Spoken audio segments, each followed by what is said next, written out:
ఈ పాట విశేషం ఏంటంటే కంపోజ్ చేసింది కూడా మా మ్యూజిక్ టీచర్ జోసఫిన్ మిస్ గారు, రాసింది కూడా ఆవిడే.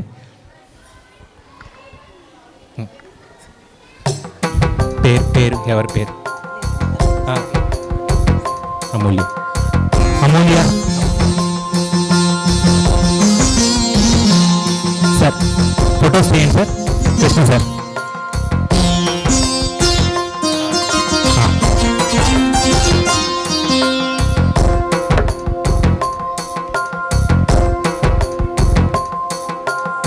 మనోజ్ఞ. పిల్లలకి certificate, memento and cash praise.